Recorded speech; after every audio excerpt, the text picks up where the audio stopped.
There we go. Here. That's the boy we're after there. Bought myself a new toy. None of these fancy £60 things. This was £5 at the Bill's Tool Store in Glasgow. It's a Tiger saw, 24 inch. Rough as they come. Probably perfectly good for what we need it for.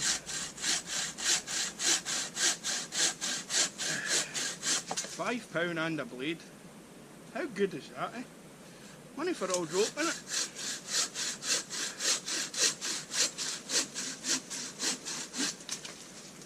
It's handy as a wee sauce pot.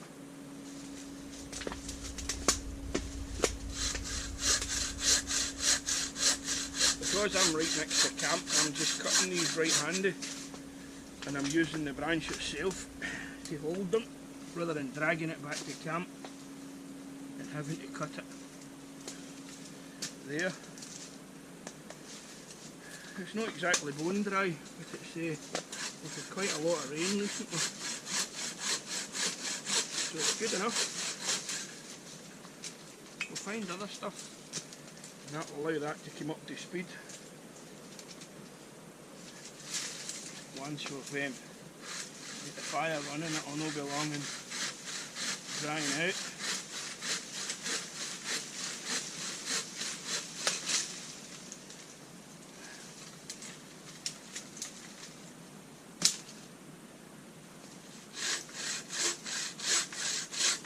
A lot of people don't know that if the blade's 24 inches long, you can saw with 24 inches, you don't cut with that wee bit. Cut with the whole blade. You don't need to fight with it. Perfect right to camp.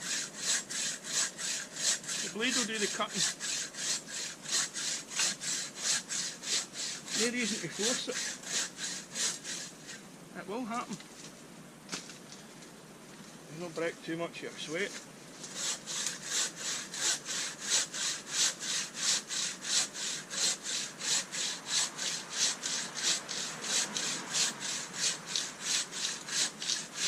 No reason to cut full thickness. Sawing it right to the end, and it's not really required. So, I've collected up a few twigs, nice and dry. So we have. I'll get this wee fire started, and I made a nice new wee hobo stove, a Jippo fire.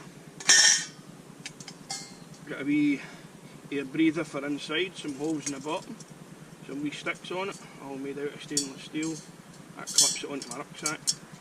So we're going to run this wee guy tonight, so we are, and we have the ability to put these wee pins through that I've got, and that allows us to put other stoves and things, pots and whatnot on it, in any configuration that I fancy. So we'll be doing a bit of cooking on this tonight. So first things first, get the fire kicked off. Now when I was cutting these sticks earlier, I managed to find some birch bark which will thin out a wee bit, and I've also made myself a wee spit roast. I was watching John Watt doing his spit roast, so I was on Carlisle 195, and he had this wee setup. I've put a pipe on them with a safety, pipe on here is safety, but we'll get this wee thing up running later. Basically we've got a pin here for locating it, and I made a spanner to fit the nuts that I've welded on here. I'll actually get one of the friends at work to weld it. All stainless steel, so it should well see me out. So it should. So let's get started. First things first, we need to reduce ourselves some twigs, maybe a bit thicker than the twigs that we've got, and we'll knock a few off of here. So we will. That'll get us down a wee bit.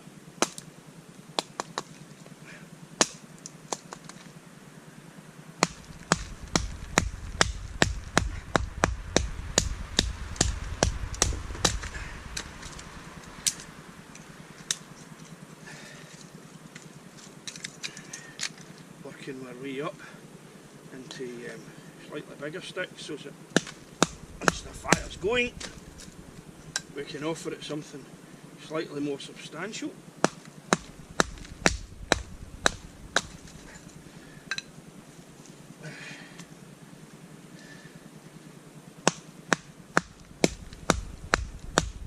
Oh boy, that's a good bit of stick, so that's absolutely bone dry.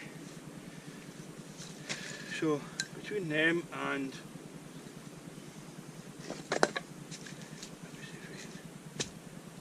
bad boy down a wee bit.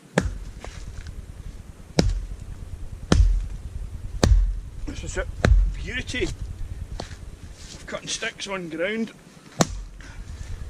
rather than knocking them off a log. That hatchet is a marksman, so it is. It cost me £6, although the edge on it was rough as a badger's bum. So we're on a nice new edge up on it for cutting. £6. Don't know what weight it is, but it feels like 2.5, maybe £3. I cut the handle down on it so as it fitted in my bucket for my canoe. I've got the two blue bins, as you know. So it was probably that length of handle, cracked maybe 2 inches off it. Nobody's going to lose any sleep with 2 inches, are they?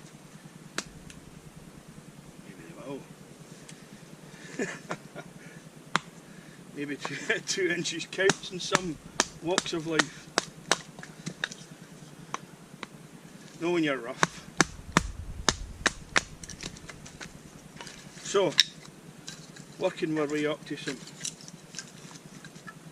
thicker sticks from our kindling, where we just broke off some branches. I think they might be good. So I do pull the edge off of that. That's a nice easy one.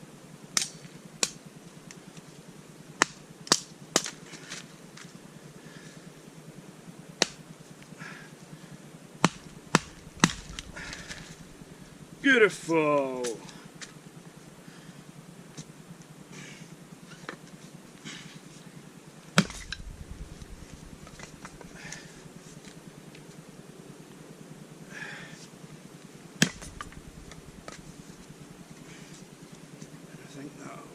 That'll be pretty close to us set, so it'll for all that we need.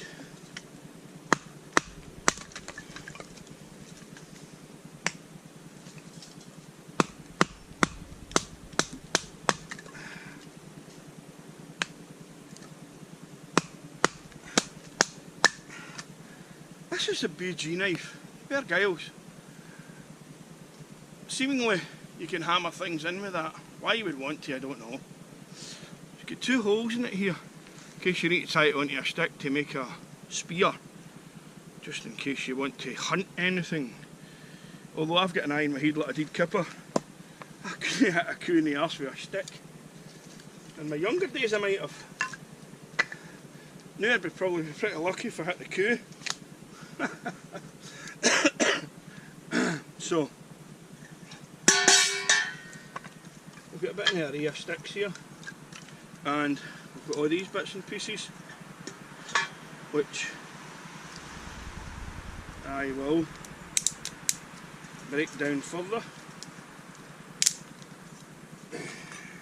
Preparation is everything, so it is. If you're not going to use these sticks right now, you'd be as well using them for something else.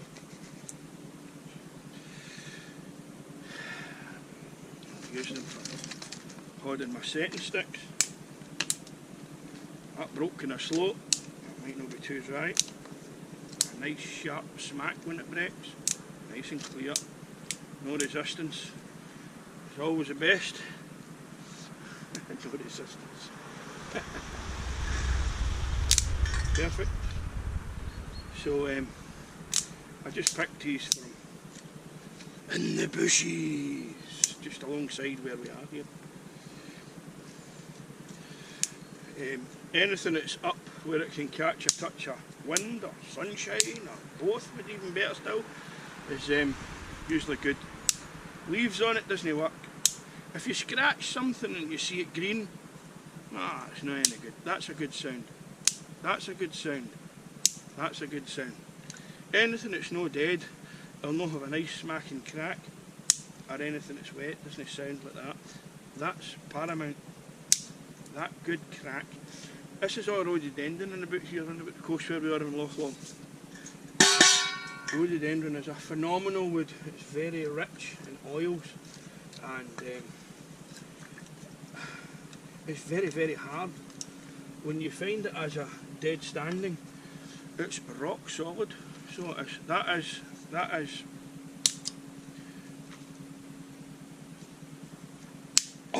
that's rhododendron.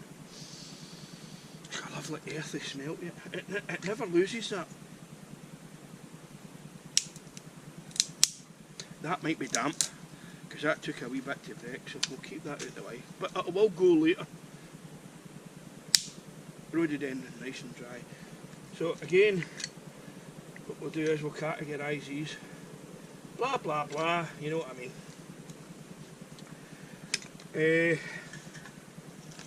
Now we've got our silver birch. So we have, I scratched a few bit off it. It was actually still alive, the tree, but this bit was a bit peely-wally on it. So I thought we'll pull this off. That'll do for what we need it to do. So we'll scratch it up. And the reason I'm doing it in a plate is I'm rough. And we'll catch as much as we can of that. Scratching it. Whoops. Because that's what we're going to ping a spark into.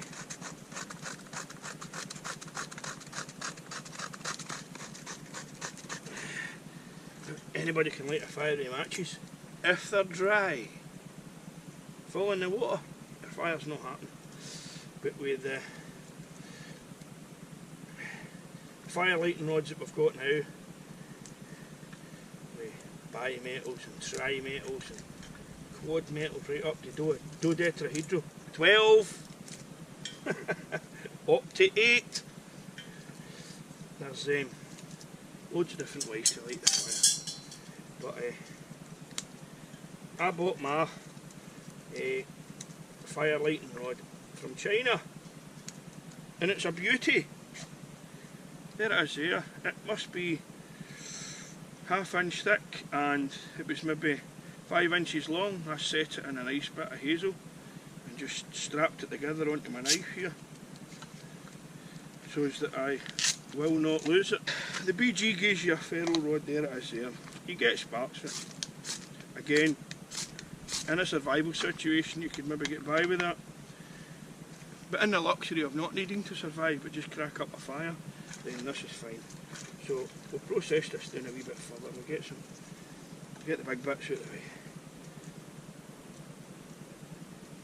Oh boy, it's sturdy. It's not wanting to let go. Here it is. And I might not be able to reduce it enough to do what we need to do. So I've got a lot of mince and tatties lying in the boat now. And if you collect the mince and tatties up,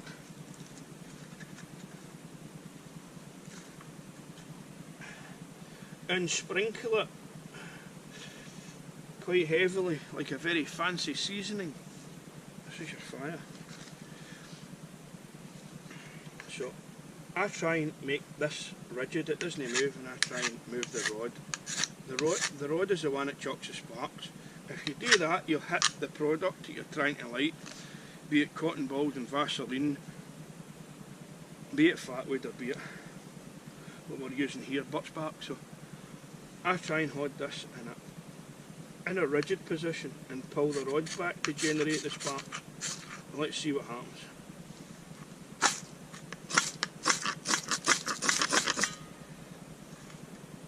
That's all it takes. It's the right spark at the right time. And we'll play with that, with all these other wee bits and pieces that we've got in here, and hope that we're fortunate enough to keep it going.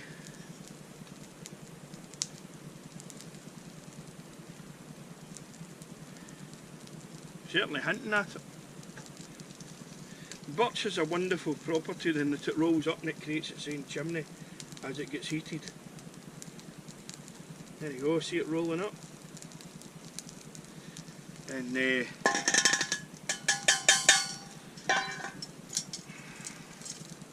that's about as difficult as that gets. And we'll see if we're fortunate enough to get any of these wee dry sticks to kick off as well. There's nothing technical about lighting a fire. All these ways of putting sticks in and making it look sweet and tidy and all the rest of it. And we'll do this and make a square and whatnot. It's a combustible material. When fires are not wanted to start in home and at work, throw it in. Mother Nature will find a way of making it happen. Smoke is an unburnt gas. It's a combustible material. That's unfortunate, but that'll come together.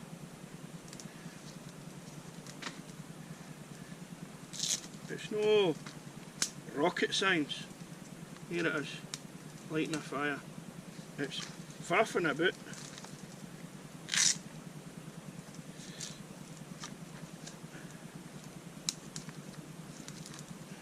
So if you can't light a fire with your wee fidgety ferro rods, don't worry about it. Go and buy a Fat Boy. Fat Boy does it.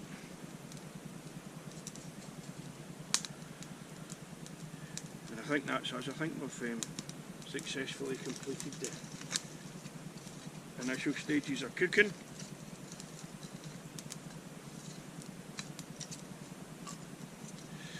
Boy, the man, he's hot. I can waffle, can't I?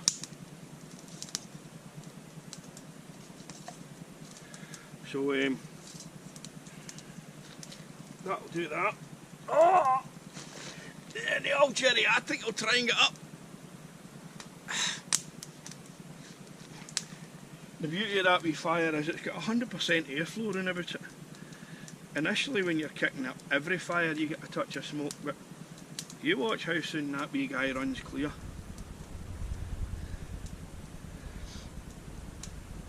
Pretty smart, isn't it?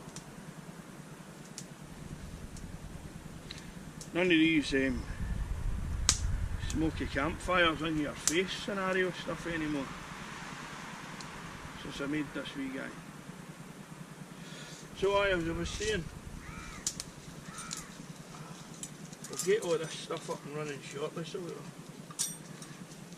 Anyhow, that's my fire, smoke free.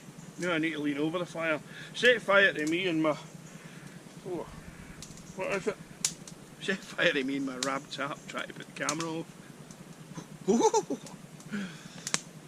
Anyhow.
Revel a wee bit.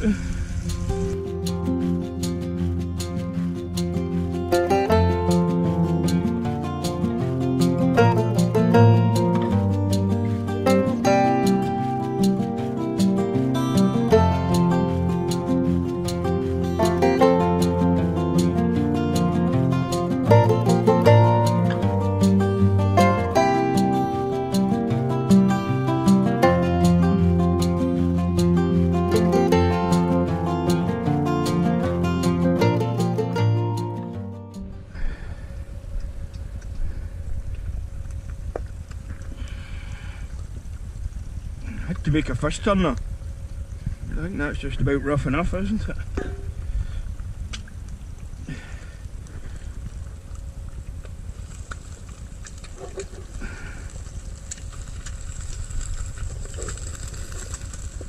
Good enough? It split just at the last there, but who cares? It's a one-use tool, isn't it? Right. There's a good, an easy way of doing it maybe.